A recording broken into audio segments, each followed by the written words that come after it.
Hey, you. Try to think back for a second. Remember those early days of 3D TV? Maybe you saw a setup that wasn't just, the standard screen and glasses. Yeah.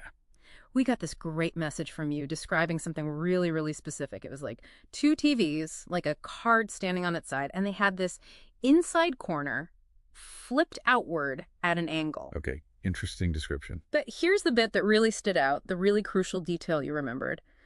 The right eye couldn't see the left side, and the left side couldn't see the right side. Ah, right. That's a remarkably sharp recollection. It really gets right to the heart of how a specific kind of stereoscopic 3D display actually functions. You pretty much nailed its core optical principle there. Okay, so let's unpack this a little because, some people might be listening and thinking, what's the big deal? But the basic idea behind 3D, stereoscopic 3D, is really about tricking your brain, right? Essentially, yeah. Yeah. Creating illusion of depth. It shows each of your eyes a slightly different picture. And your brain, it just takes those two flat images, merges them, and bang, you perceive depth. That's stereopsis. Exactly. Stereopsis in action. And that setup you remembered, the two angled TVs, that wasn't just some random arrangement. Right. Our mission here in this deep dive is to explore the pretty fascinating science and the clever engineering behind that exact configuration. It might have looked a bit odd, sure. Definitely unusual. But like you instinctively picked up on with that last point about each eye only seeing its own image, it was actually a very thoughtful, very deliberate optical design. Yeah, it wasn't just two screens stuck together. The fact you remembered that specific caveat, that strict separation, that really points to a carefully managed system for handling the light. Precisely. To create that 3D effect properly without the annoying crosstalk. Ugh. Yeah, that ghosting you sometimes get. Horrible. Exactly. So that angular setup you saw, it seems like that was really fundamental. Okay, so the angle matters. Absolutely. And that's where the geometry of those two TVs like a card comes in and, well, almost certainly the use of mirrors. It turns out that arranging two displays, two identical direct view displays dot-oriented at an angle to each other and flipped outward, just like you said, that's actually a known technique. It gives you that initial physical separation and the optical separation you need for the two different viewpoints. Okay, so the angle's functional, not just style. But how do you get from two separate screens showing different views to my brain seeing one single 3D image? That sounds like it needs some optical trickery. You're absolutely right. It does. And in these kinds of systems, mirrors are, well, they're indispensable. They direct the light, and ultimately they combine those two separate images so each eye sees only its designated one. Mirrors. Okay. And a really key component here is probably a central half-silvered mirror. You might also hear it called a beam splitter. A beam splitter. I feel like I've heard that. Maybe in, science labs or something. How does that work with our 3D TVs? Think of it like this special kind of mirror, right? Yeah. Some modern systems, like ClearView, call it a semi-transparent mirror. Okay. It sits there, right between the two angled screens. And what's cool is it reflects some of the light that hits it, but it also lets the rest pass straight through. Ah, okay. So it's doing two things at once. Exactly. So it might be reflecting the image from, say, the left screen towards your left eye. Right. While at the same time, it's letting the image from the right screen pass through it to your right eye. Gotcha. So the end result is both images effectively appear superimposed. They look like they're in the same place. But, and this is crucial, there are still separate perspectives. One meant only for the left eye, one only for the right. Ah, okay. So the outward angle of the screens makes this mirror system necessary, doesn't it? Because if they were just side by side, flat, the light would just go straight out. Precisely. The screens are angled out, so their light paths are naturally diverging, spreading apart. The half-silvered mirror acts like a central hub. It has to bend or redirect those diverging paths so they converge, they come together at the much smaller distance between your two eyes. Right. Our eyes are pretty close together compared to two TVs. Exactly. And putting it centrally helps manage those light paths symmetrically, which is important for comfort and accuracy. That's starting to click. Now, you mentioned this isn't totally new, that there are historical links. Something about mirrors from way back. Yes, absolutely. It's really interesting to see the connection. You can draw a pretty clear conceptual line back to Sir Charles Wheatstone's reflecting stereoscope. We're talking 1838 here. Wow. Okay. You use two simple flat mirrors, usually set at a 90-degree angle, and the viewer would look into these mirrors, and each eye would see the reflection of a separate picture, which was placed off to the side. So you weren't looking directly at the pictures. No, you're looking at their reflections. Wheatstone himself described it like two plane mirrors inclined 90 degrees to each other are placed together. The eyes being placed before the mirrors, the right eye to the right mirror, and the left eye to the left mirror. Simple, but ingenious. So my memory, that inside corner dot flipped outward description, could that be related to where those mirrors met in that old Wheatstone thing? That's a very sharp connection to make. Yeah, the inside corner you remembered. That could absolutely refer to that junction point of the mirrors, that central spot where the optical magic, the combination, happens. Ah. What's really cool is seeing how the system you remember is basically a modern update using active displays TVs instead of static pictures.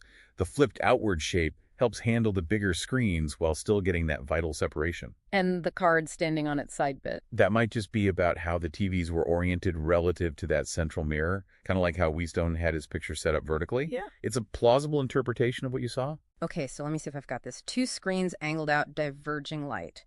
Mirror system, probably a half-silvered one in the middle, redirects the light so it converges at my eyes as one image. You got it. But you said the mirror reflects one image and transmits the other. How does that alone guarantee my right eye only sees the right eye image and the left sees the left?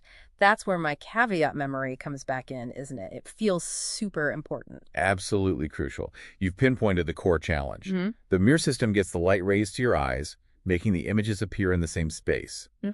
But to get real stereoscopic vision without that awful crosstalk, we need a way to filter those superimposed images so each eye only gets the picture intended for it. And the most likely method, the most effective one in a dual display setup like this with a central mirror, is polarization. Polarization. Okay, like the glasses you get at the movies sometimes, the passive ones. Exactly like those. One source puts it really clearly. One screen displays a right eye perspective image, the other the left eye perspective image. A half-silvered mirror is inserted between the two display screens. The stereo mirror reflects one polarization and transmits the other. The viewer wears passively polarized glasses and sees a stereoscopic 3D image. Okay, break that down a bit. Polarization, it's like light having a direction? Kind of, yeah. Think of it like light waves vibrating in a certain direction, maybe horizontally or vertically, or sometimes it's circular, left to right spinning. Okay. So in this system, each TV would output light with a specific polarization. Maybe the left TV screen uses horizontally polarized light, and the right screen uses vertically polarized light. Then that stereo mirror isn't just a standard mirror. It's coded specifically to interact with polarization. It might reflect, say, the vertical polarization from the right screen, but let the horizontal polarization from the left screen pass straight through. Oh, cool. And then you put on the passive glasses. The right lens only lets vertical light through, blocking horizontal.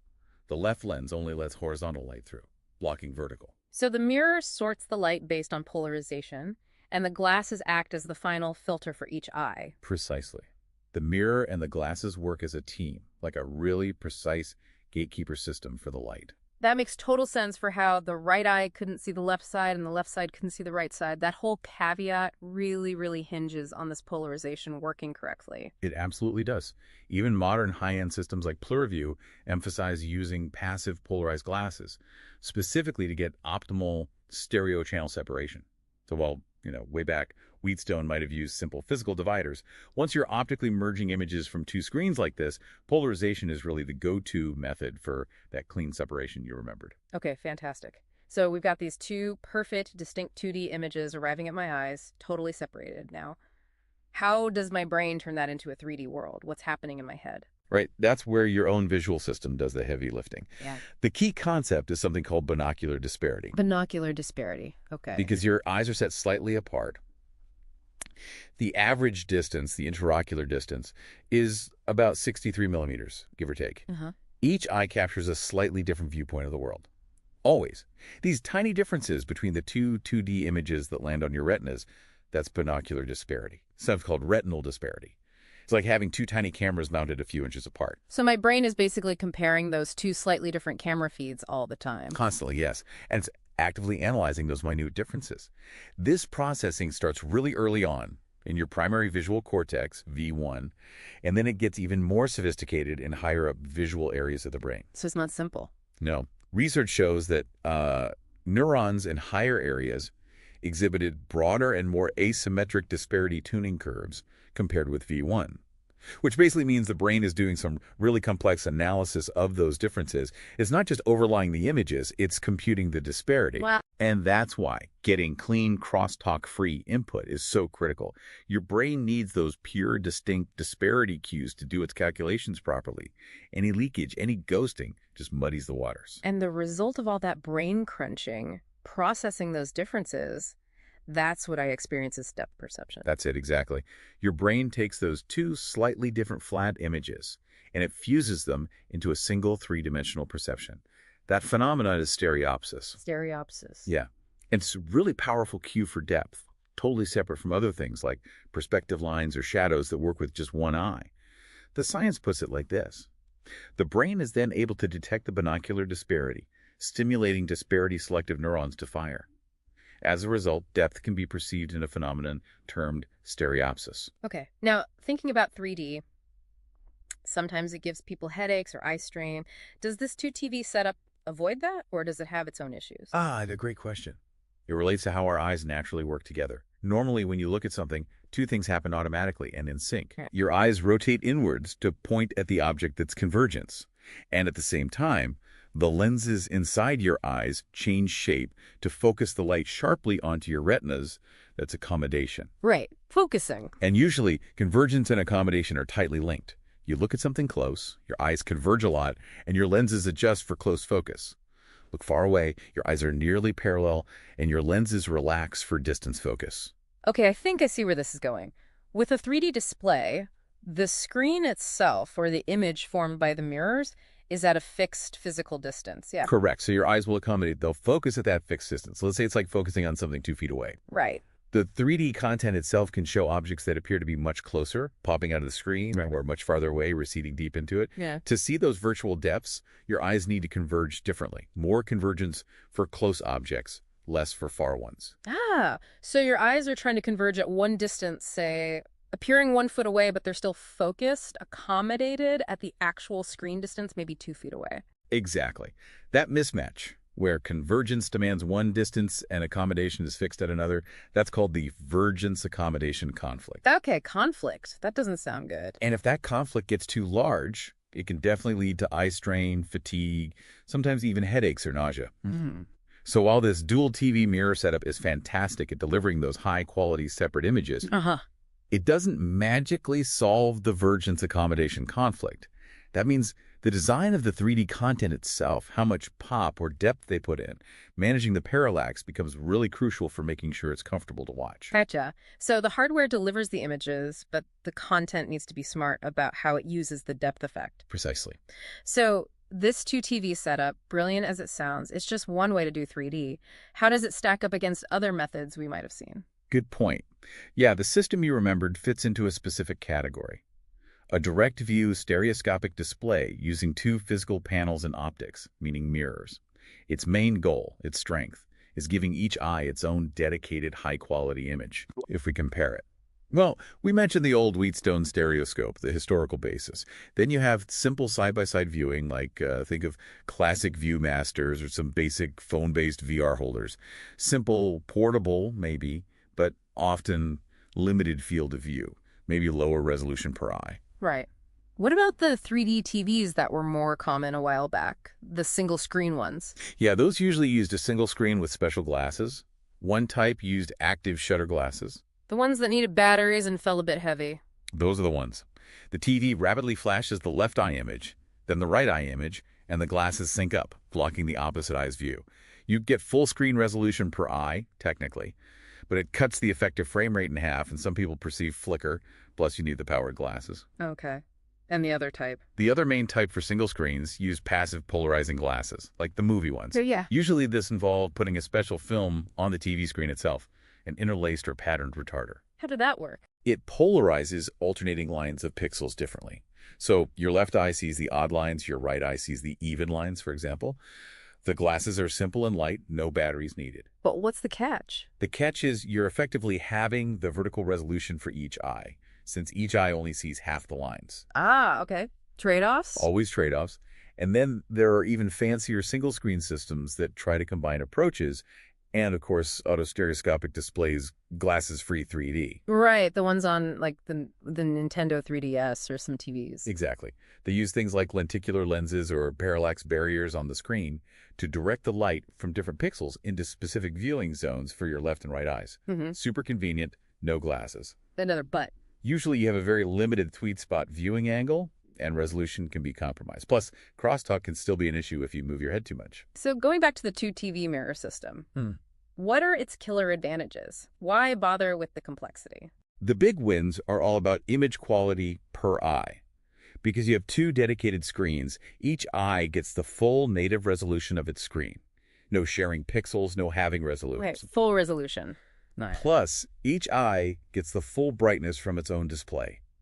And if the polarization system is well implemented, you get excellent channel separation, meaning very little crosstalk, very clean images. And flicker? Generally flicker-free, because each eye sees a constant, steady image from its screen, not one that's flashing on and off like with active shutter systems.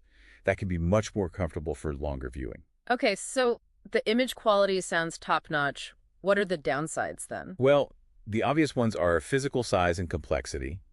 Two screens plus a mirror assembly takes up way more space, and it's just inherently bulkier than one flat panel. Sure. Cost is usually higher, too. You need two good quality displays plus the specialized mirror optics. Yeah. And you still typically need the passive polarized glasses. And as we talked about, the Virgin's accommodation conflict isn't solved by the hardware itself, so it's still something content creators need to manage carefully for viewer comfort. So it's a high-end solution, really prioritizing that per-eye image, fidelity resolution, brightness, low crosstalk, even if it means it's bigger and more expensive. Exactly.